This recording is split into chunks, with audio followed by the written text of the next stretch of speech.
ಪತ್ರಿಕೆ ಅಂದರೆ ಮೊನ್ನೆ ನಾನು ಡಿ ಸಿ ಕೊಡುವಾಗ ತಾರೀಕು ಡಿ ಸಿ ಅವ್ರಿಗೆ ಲೆಟರ್ ಕೊಡುವಾಗ ಪ್ರಸನ್ನ ಅವರಲ್ಲಿದ್ದರು, ಅವ್ರ ಹತ್ರ ಹೇಳಿದ್ದೀನಿ. ಇದು ನಿಮಗೆಲ್ಲ ಸ್ವಲ್ಪ ಗೊತ್ತಿರ್ಬೋದು, ಆಗಲೇ ಬಂದಿದೆ ವಿಚಾರ. ಆದರೂ ಕೂಡ ನಾನು ನಿಮ್ಮೆಲ್ಲರ ಗಮನಕ್ಕೆ ತರಬೇಕು. ಆ ಜಮೀನು ಆ ಸರ್ವೆ ನಂಬರಲ್ಲಿರೋರು ನಾವು, ಇವರು ನಮ್ಮ ತಮ್ಮ, ಅಣ್ಣ ತಮ್ಮಂದರು. Raghunath T M.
Narayana Health ಅರ್ಪಿಸುತ್ತಿದೆ ಸಮಗ್ರ ಕ್ಯಾನ್ಸರ್ ಆರೈಕೆ.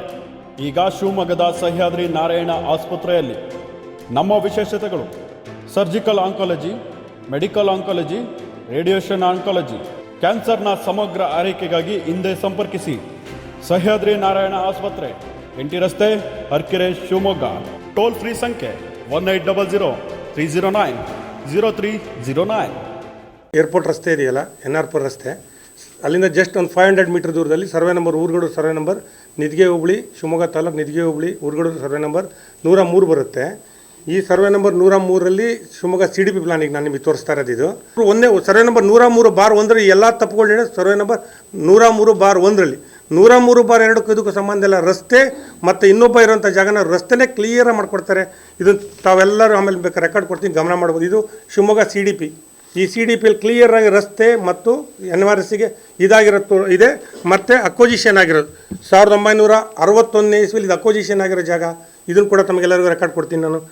ಇಷ್ಟ ಆದ ಮೇಲೂ ಕೂಡ AC ಅವರು ಆ ಲ್ಯಾಂಡ್ ಟ್ರಿಬ್ಯುನಲ್ ನಿಯಮಾವಳಿಗಳನ್ನು ಕೂಡ ಗಮನಕ್ಕೆ ತಗೊಳ್ಳಲ್ಲ. ಅದನ್ನು ಕೂಡ ಬಿಟ್ಬಿಟ್ಟು ತೆಗೆದಾಕ್ಬಿಟ್ಟು ಅವರೇ ಖಾತೆ ಮಾಡಿಕೊಟ್ಟಿದ್ದಾರೆ. ಇಷ್ಟೂ ನಾನು 15ನೇ ತಾರೀಕು DC ಅವ್ರ ಗಮನಕ್ಕೆ ತಂದಿದ್ದೀನಿ. DC ಅವರು ತಕ್ಷಣ ನಾನು ಕ್ರಮ ತೊಗೊತೀನಿ ಅಂತ ಹೇಳಿದ್ರು. ತಕ್ಷಣಕ್ಕೆ ನಮ್ಮನ್ನು ಕೂಡ ಅವ್ರ ಆಫೀಸಲ್ಲೇ ಕೂರಿಸ್ಕೊಂಡು ಅವ್ರ ಸಂಬಂಧಪಟ್ಟ ಅಧಿಕಾರಿಗಳನ್ನ ಕಳಿಸಿ ಎಲ್ಲ ಮಾಹಿತಿನೂ ತೊಗೊಂಡ್ರು, ಅವ್ರ ಫೈಲ್ಗಳು ತರಿಸ್ಕೊಂಡ್ರು. ತಪ್ಪಾಗಿದೆ ಅನ್ನೋದು ಗಮನಕ್ಕೆ ಬಂದಿದೆ ಅಂದರು. ಅವರೆಲ್ಲ ತಪ್ಪನ್ನ ಕ್ಲೀನ ಪಾಯಿಂಟ್ ನೋಟ್ ಮಾಡ್ಕೊಂಡು ನಾವು ಕೊಟ್ಟು ರೆಕಾರ್ಡು, ಮತ್ತು ಅವ್ರ ಹತ್ರ ಫೈಲ್ ಇತ್ತು. 2 ಸತಿ ತಹಸೀಲ್ದಾರ್ ರಿಜೆಕ್ಟ್ ಮಾಡಿದ್ದಾರೆ, ಬುಳ್ಳಮ್ಮು ಮಾಡೋಕ್ಕೆ ಬರಲ್ಲ ಅಂತ. 13ರಲ್ಲಿ ಒಂದು ಸತಿ ಮಾಡಿದ್ದಾರೆ, 93ರಲ್ಲಿ ಒಂದು ಸತಿ ರಿಜೆಕ್ಟ್ ಮಾಡಿದ್ದಾರೆ. ಅಂಥ ಜಾಗನ ಗೌರ್ಮೆಂಟ್ ರಸ್ತೆನ, ಏರ್ಪೋರ್ಟ್ ರಸ್ತೆ, ನಾಳೆ ಬೆಳಗ್ಗೆ ನೀವು ಯಾರೂ ಓಡಾಡೋಕ್ಕೆ ಬರಲ್ಲ, ಅವ್ರು ಆಲ್ರೆಡಿ ಬೇಲಿ ಹಾಕೋಕ್ಕೆ ಸಿದ್ಧತೆ ಮಾಡ್ಕೊಂಡಿದ್ದಾರೆ. ಅಂಥ ಜಾಗನ ಮಾಡಿಕೊಟ್ಟಿದ್ದಾರೆ. ನಾವು DDLಗೆ ಅಪ್ರೋಚ್ ಮಾಡ್ತೀವಿ, ಸರ್ ಈ ಥರ ಇಲ್ಲಿದೆ, ಈ ಥರ ರಸ್ತೆ ಆಗಿದೆ, ಈ ಜಾಗನ ಮಾಡಿಕೊಟ್ಟಾರೆ AC ಅವರು. ಫಾರಮ್ 10 ಇಲ್ಲ, DDLರಿಂದ ಸ್ಕೆಚ್ ಕೂಡ ಆಗಿಲ್ಲ, ನೀವು ಯಾವ ಥರ ನಮಗೆ ನೋಟಿಸ್ ಕೊಟ್ಟಿದ್ದೀರಾ, ತಪ್ಪಲ್ಲ ನೀವು ಮಾಡಿಕೊಟ್ರೆ ಅಂದರೆ. ಇಲ್ಲ ನಾನು ಪೊಸಿಷನ್ ನೋಡ್ತೀನಿ ಅಂತ ಹೇಳಿದ್ರು. ಸರಿ ಬನ್ನಿ ಅಂತ ಕರ್ಕೊಂಡ್ವಿ. ನೋಟಿಸ್ ಕೊಟ್ಟಿದ್ದಾರೆ ನಮಗೆ, ಅವ್ರು ಪೊಸಿಷನ್ಗೆ ಬರ್ತೀನಿ ಅಂತ. ಆ ನೋಟಿಸ್ ಇಟ್ಕೊಂಡು ಬಂದರು ಅವ್ರು ನಮ್ಮ ಹತ್ರ. ಪೊಸಿಷನ್ ನೋಡಿದ್ರು, ರೋಡ್ ಇದೆಯಲ್ಲ ಇಲ್ಲಿ, ಹಿಂಗೆಲ್ಲ ಆಗ್ಬಿಟ್ಟಿದೆಯಲ್ಲ, ಯಾವ ಥರ ಇದು ಹೆಂಗೆ ಮಾಡ್ಕೊಟ್ಬಿಟ್ರು AC ಅವ್ರಲ್ಲ ಅಂತ ಅವರೇ ಹೇಳಿದ್ರು ಅಂತ ವ್ಯಕ್ತಿ. ಮಾರನೇ ದಿನ ಅವ್ರ ಹತ್ರ ನಾವು ಹೋಗಿ ಕೇಳ್ತೀವಿ. ಅವ್ರು ಏನು ಹೇಳ್ತಾರೆ ನಮಗೆ ಅಂದರೆ, ಮೂವರು ಒಂದು ಕೆಲಸ ಮಾಡಿ, 3 ಇದ್ದೀರಾ, 3 ಅರ್ಧ ಹಂಚ್ಕೊಂಡು ನಿಮಗೀಗ ಇಲ್ಲಿ ಎಷ್ಟಿದೆ ವ್ಯಾಲ್ಯೂ ಅಂತ ಕೇಳಿದ್ರು. ಒಂದು 6,000 ರೂಪಾಯಿ ಅಡಿ ಇದೆ ಸರ್ ಇಲ್ಲಿ ಅಂತ ಹೇಳಿದ್ವಿ. ನಿಮ್ಮದು 6,000 ರೂಪಾಯಿ 1 ಎಕರೆ ತಗೊಂಡೆ, ನೀವು ಒಂದು ಕೆಲಸ ಮಾಡಿ ಡೈರೆಕ್ಟಾಗಿ ಹಿಂಗೆ ಹಂಚ್ಕೊಬಿಡಿ, ನಾನು ತುಂಡು ಮಾಡಿಕೊಟ್ಬಿಡ್ತೀನಿ, ಆಮೇಲೆ ಪರಿಹಾರ ಕೇಳಿದ್ರೆ 8,000 ರೂಪಾಯಿ ಮೇಲೆ ಪರಿಹಾರ ಬರುತ್ತಂತಲ್ಲ ಅಲ್ಲಿ ನಿಮಗೆ ಅಂತ DDL ನಮಗೆ ಸಜೆಷನ್ ಕೊಟ್ಟರು. ನಾವು ಹೇಳಿದ್ವಿ ನಮಗೆ ಪರಿಹಾರ ಬೇಡ, ಸರ್ಕಾರದ 2ನೇ ಸತಿ ಪರಿಹಾರ ಪಡ್ಕೊಳ್ತಾ ಮೂರ್ಖರಲ್ಲ ನಾವು, ದಯವಿಟ್ಟು ನಮ್ಮ ಪೋಡನ್ನ ಕ್ಯಾನ್ಸಲ್ ಮಾಡಬೇಡಿ, ನಿಮ್ಗೆ ಅಧಿಕಾರನೂ ಇಲ್ಲ, ನಿಮ್ಮ ಅಧಿಕಾರ ವ್ಯಾಪ್ತಿ ಮೀರು ಮಾಡ್ತಾಯಿದ್ದೀರಾ, ತಪ್ಪಾಗುತ್ತೆ, ನೀವು ಮಾಡಬೇಡಿ ಅಂತೇಳಿ ಅಷ್ಟೂ ರೆಕಾರ್ಡ್ಸನ್ನು DDL ಕೋರ್ಟಿಗೆ ಕೂಡ ಕೊಡ್ತೀವಿ, ಲಾಯರ್ ಮುಖಾಂತರ ಕೊಡ್ತೀವಿ, ಶ್ರೀಪಾದ್ ಲಾಯರ್ ಮುಖಾಂತರ ನಾವು ಅವ್ರಿಗೆ ಕೊಡ್ತೀವಿ. ಅಷ್ಟೂ ರೆಕಾರ್ಡ್ ಕೊಟ್ಟರು ಕೂಡ 12ನೇ ತಾರೀಕು DDL ನಮ್ಮನ್ನು ಪೋರ್ಟ್ ಕ್ಯಾನ್ಸಲ್ ಮಾಡಿ ಒಟ್ಟುಕಣ್ಣ ಮಾಡ್ತಾರೆ. ಇದು ಯಾವ ಥರ ನಡೀತಾ ಇದೆ ಈ ವ್ಯವಸ್ಥೆ ಅನ್ನೋದನ್ನು ತಾವೆಲ್ಲರೂ ತಿಳ್ಕೊಬೇಕು ಅನ್ನೋದಕ್ಕೋಸ್ಕರ ನಾನು ಇವತ್ತು ಪ್ರೆಸ್ ಮೀಟ್ ಮಾಡಿದ್ದೀನಿ. 2 ದಿನ ಆಗಿದೆ, ಇನ್ನು 15ನೇ ತಾರೀಕು ಆಗಿದೆ. ಇದು ಇನ್ನೂ ಅವರು ಟೈಮ್ ಬೇಕು, ಇವತ್ತು ರಜಾ ಇದೆ, ಅವ್ರು ನನಗೆ 2 ದಿನ ಟೈಮ್ ಬೇಕು ಅಂದರು DC ಅವರು. ಅವ್ರು ಬೇಲೆ ಹಾಕಿದ್ರೆ ಏರ್ಪೋರ್ಟ್ ರೋಡಿಗೆ ಹಾಕಂತಾರೆ.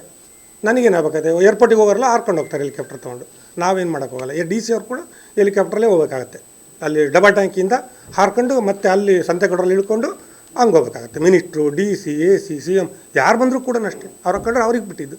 ನನ್ನ ಜಮೀನಿಗೇನು ಸಂಬಂಧ ಇಲ್ಲಲ್ಲ, ನಾನೇನು ತಲೆ ಕೆಡಿಸ್ಕೊಳ್ಳಲ್ಲ. ಅದಕ್ಕೆ ಅದು ಮುಂದೆ ಆಗಬಾರ್ದು ಅಂತ ನಾನು ಅವ್ರಿಗೆ ಇನ್ಫಾರ್ಮ್ ಮಾಡಿದ್ದೀನಿ ಅಷ್ಟೇ. ನನಗೂ ಓಡಾಡೋಕೆ ನನ್ನ ಮನೆ ಅದೇ ದಾಟಿ ಹೋಗಬೇಕು. ನಾನು ಅಟ್ಲೀಸ್ಟ್ ಅರಿಗೆಯಿಂದ ಒಂದು ದಾರಿ ಇದೆ ನನಗೆ ಬರೋದಕ್ಕೆ, ಇವ್ರಿಗಿಲ್ಲ. ಯಾಕೆಂದರೆ ಸಣ್ಣ ದಾರಿ, ಇವರೆಲ್ಲ ಓಡಾಡಲ್ಲ DC ಅವರೆಲ್ಲ. ಹಾಗಾಗಿ ನಾನು ಸಣ್ಣ ದಾರಿಯಲ್ಲಿ ಓಡಾಡೋಕೆ ರೆಡಿ ಇದ್ದೀನಿ, ಇವ್ರು ಓಡಾಡೋಕೆ ರೆಡಿ ಇಲ್ಲ ಅನ್ನೋದಕ್ಕೋಸ್ಕರ ಅವ್ರಿಗೆ ಮಾಹಿತಿ ಕೊಟ್ಟಿದ್ದೀನಿ ಅಷ್ಟೇ.